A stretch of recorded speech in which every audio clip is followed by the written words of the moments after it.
أشرقت نفسي بنور من فؤادي حينما رددت يا رب العباد. السلام علیکم ورحمۃ اللہ وبرکاتہ. ریڈیو HRDF میں آپ کا استقبال ہے. کئی صدی پہلے ترکی کے استنبول میں وہاں کے مقامی آبائی سرپرستی کے نام پر ایک میموریل ہال موجود تھا. اس میں پاگن طریقے کا رسم و رواج جاری تھا.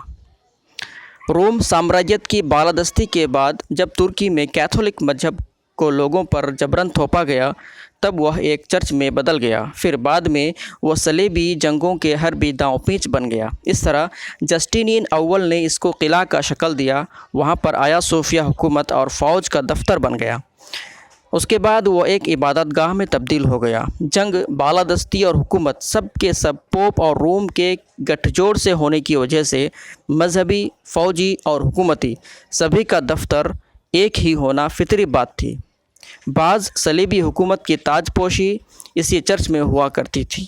آرتھوڈکس اور کیتھولک باری باری اس پر قبضہ کرتے آئے ہیں. جب محمد الفاتح نے قسطنطنیہ کو فتح کیا تب ان کے دل میں یہ تمنا ہوئی کہ حکومت کا مرکز اور عمارت میری اپنی جگہ بننا ہے، اور انہوں نے اپنے فاتح ہونے کی طاقت دکھانے کے بجائے آرتھوڈکس کمیٹی کے صدر پتری آرکیس باوا سے بات کر کے آیا صوفیا کو قیمت ادا کر کے خرید لیا.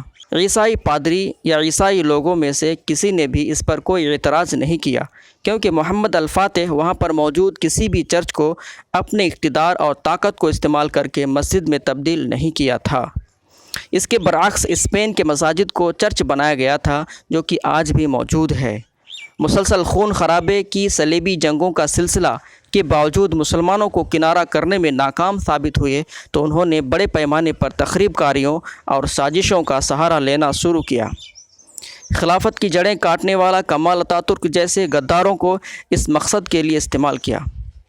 وہ ایک ایسا شخص تھا جس نے نام و نہاد سیکولرزم کی آڑ میں اسلام مخالفت کو لوگوں پر جبراً تھوپا. عربی زبان میں اذان پر پابندی لگانے والا اتاترک نے جب آیا صوفیا کی مسجد کو میوزیم بنانے کا حکم دیا تو عیسائی سماج نے ایسا مطالبہ نہیں کیا کہ یہ ہمارا چرچ ہے اور ہمیں اس کو واپس دینا چاہیے. اگر وہ اس کا مطالبہ کر لیتے تو اسلام مخالف کمال اتاترک کو یہ بڑا خوشگوار محسوس ہوتا. لیکن عیسائی لوگ یہ جانتے تھے کہ اخلاقی اعتبار سے وہ اس کے لیے حقدار نہیں ہے. کیا آپ کو معلوم ہے کہ یورپ میں ایسے بہت سارے چرچ ہیں جہاں عبادت کرنے کے لیے کوئی نہیں آتا ہے اور نہ ہی ان کو دیکھ بھال کرنے کے لیے کوئی وہاں موجود رہتا ہے. اسی وجہ سے ان کو کم دام میں فروخت کیا جا رہا ہے، لیکن اس وجہ سے کوئی پریشان بھی نہیں ہے. اب اس مدعے کو بابری منہدمین جو منہدم کرنے کے لیے 4000 مساجد کی لسٹ لے کر گھوم رہے ہیں، بابری مدعا سے اس کو ملانے کی کوشش میں ہیں.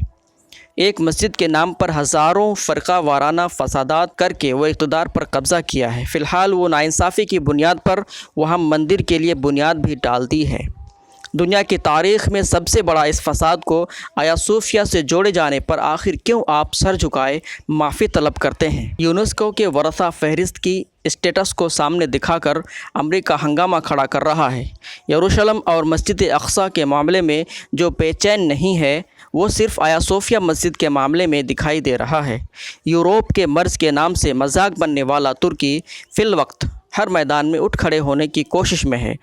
کمال نے اذان اور ٹوپی پر پابندی عائد کی تھی، اس پر صفائی دی گئی تھی کہ وہ رجعت پسند ہے. کمال نے جن 8590 مساجد کو بند کروایا تھا ان میں سے ایک کو اب کھول دیا گیا ہے اور وہاں پر ترکی ٹوپی پہن کر اذان دی جا رہی ہے.